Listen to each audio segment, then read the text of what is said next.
नमस्कार, मैं डॉक्टर मुकेश हसीमित और आज एक व्यंग्य रचना गले पड़ने वाले दोस्त। यह रचना मेरे व्यंग्य संग्रह गिरने में क्या हर्ज है से ली हुई है। यूं तो जीवन के हर पड़ाव में दोस्त मिलते हैं, कुछ छूट जाते हैं, कुछ ऐसे होते हैं जो आपको दोस्त बदलने का मौका ही नहीं देते। ये वही है जिन्हें हम गले पड़ने वाले दोस्त कह सकते हैं। कुछ दोस्त पुराने होकर भी ताजे रहते हैं, कुछ वक्त के साथ सड़े गले से हो जाते हैं, कुछ साले पैदाइशी सड़े गले और साथ में गले पड़ने वाले भी, जिन्हें हम कहें कि करेला वो भी नीम चढ़ा। लेकिन मुझे लगता है दोस्तों के सिर्फ दो ही प्रकार के होते हैं, गले मिलने वाले दोस्त और गले पड़ने वाले दोस्त। लेकिन कुछ दोस्त होते हैं नायाब, ये गले मिलने वाले भी हैं और गले पड़ने वाले भी, यानी कि दोनों श्रेणियों पर बराबर कब्जा जमाए हुए होते हैं। गले मिलने वाले दोस्त वे हैं जिनके साथ गलवैयां करते हुए आपने अपना पूरा बचपन निकाला, लेकिन अब ध्यान रहे, गलवैयां करते हुए मिले तो शायद अब आपको शक की निगाहों से देखा जाएगा। गलवैयों के मायने बदल गए हैं। आदमी हूँ, आदमी से प्यार करता हूँ वाला मतलब निकालने में देर नहीं लगती। इसलिए अब दोस्तों के साथ गलवैयां करना थोड़ा खतरनाक हो गया है। मेरे पड़ोस के शर्मा जी का लड़का इसी गलवैयों के शौक के कारण कुंवारा रह गया। मेरे एक दोस्त हैं जिन्हें दोस्त के गले से बड़ा लगाव है। यार के गले मिलते ही गला नापने लगते हैं। पूछने पर कहते हैं, अरे भाई, मैं तो तुझे तेरी बर्थडे पर टी शर्ट गिफ्ट करने वाला हूं ना, इसलिए गला नाप रहा हूं। एक दोस्त का गला उन्होंने साल भर नापा। जिसका गला नापा वह प्रशासनिक विभाग में ऊंचे ओहदे के अधिकारी थे। मिलते ही उन्होंने उनसे पहले आए अधिकारी के गले की नाप लेते हुए फोटो और सचित्र प्रमाण के साथ अपनी गलवैया वाली दोस्ती की पात्रता रख दी। अधिकारी को ऐसे गलवैया वाले दोस्त की सख्त तलाश थी। यह उनका रिश्वत को हाथ भी नहीं लगाने का एक जरिया था। अधिकारी भी शातिर थे, उनसे गला नपवाते रहे और शहर के व्यापारियों कर्मचारियों का गला काटते रहे। इस दोस्त ने भी गला नापकर कई अपने काम निकलवा लिए। गला नापने वाले की फोटो खींचना और इस गलवैयों के धाक पर अच्छा खासा रसूख शहर में जमा लिया। उन्होंने साल भर गला नापा, इतना गला नापा कि दोस्त का गला भराया। वह कहने लगा, बस कर भाई, गला ही नापता रहेगा कि कभी टी शर्ट भी ला कर देगा।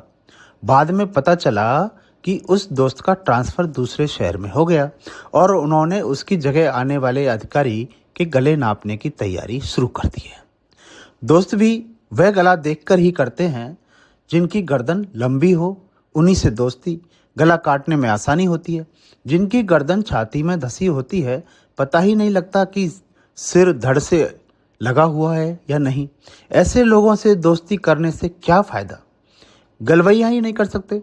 दोस्ती है तो गलवैया होनी चाहिए ना। गले पड़ने वाले दोस्तों ने मेरी ज़िंदगी में खास स्थान हासिल किया है। आज मैं जो भी हूँ, इन गले पड़ने वाले दोस्तों की खातिर हूँ, वरना मैं भी आज कुछ अच्छा मुकाम हासिल किए होता। कहीं अच्छे शहर में, अच्छे अस्पताल में, अच्छी पोस्ट पर गलेबाजी कर रहा होता।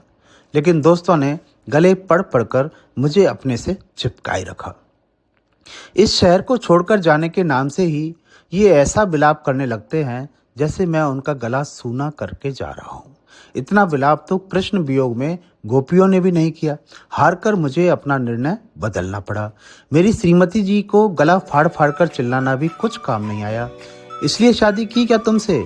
यहाँ इस कचरे वाले शहर में पड़े रहते हो। मैं चुपचाप गले में पड़ी इस शादी की फांस को निगलने की कोशिश कर रहा हूँ। दोस्ती में गले का विशेष महत्व है। बिना गले के लोगों से क्या दोस्ती? ये किस बात से सहमत हैं या नहीं, यह पता ही नहीं लगता। बिना गले के दोस्त बिना पैंदे के लोटे की तरह होते हैं, लुढ़कने वाले। दोस्त पर मुसीबत पड़ने पर अपनी गर्दन छुपा लेते हैं, कई बार तो गर्दन को जमीन के अंदर धंसा देते हैं। इस गला काट प्रतिस्पर्धा के युग में दोस्त ही दोस्त का गला काट सकता है, क्योंकि दोस्त से ही दोस्त का गला नापने का अधिकार होता है। जब तक गला नहीं नापेंगे, गला काटने का औजार तैयार नहीं होता। जितना मोटा गला उतना ही काटने के लिए धारदार औजार तैयार करना पड़ता है। अगर गर्दन लंबी और मोटी हो तो फिर आपको गले पड़ने वाले दोस्त की लंबी लाइन मिल जाएगी। ये अपनी खुद की गर्दन को हमेशा छुपाए रहते हैं। इनके गले में कोई पट्टा नहीं देख सकते। मजाल है कि आपको पता लग जाए कि किन के साथ इनकी गलवैया हैं या किन किन का गला ये काट चुके हैं। जिनका गला कट चुका है वे बेचारे दोबारा किसी को गला दिखाने के लायक नहीं रहते। ये गला काटकर खुद भी शहर में ढिंढोरा पीटते फिरते हैं। यार इनका गला कोई काम का नहीं, दोस्ती वाला गला नहीं है इनका। गले मिलते ही नहीं हैं। बताओ, हाथ मिलाते हैं दूर से, ये भी कोई दोस्ती है? बहुत बहुत धन्यवाद। उम्मीद है इस सप्ताह की व्यंग रचना ने आपको मुस्कुराने को और सोचने को मजबूर किया होगा, दोनों का ही अवसर दिया होगा। आपको ये व्यंग कैसा लगा कमेंट में मुझे लिखकर जरूर बताएं। आप मुझे मेल कर सकते हैं drmukesh80@gmail.com पर। आप व्हाट्सएप कर सकते हैं 8619811757 पर। यदि आप मेरी किताबों को पढ़ना चाहें तो उसकी लिंक मैं नीचे डिस्क्रिप्शन में दे दूंगा। आप अमेजन पर, फ्लिपकार्ट पर बुक संग्रह को बना सकते हैं। और हाँ, चैनल को जरूर सब्सक्राइब करें, लाइक करें। अगर आपको मेरी व्यंग रचना अच्छी लगती है तो आप उन्हें साझा भी करें, तो और भी इन रचनाओं का लुत्फ उठा सकें। धन्यवाद।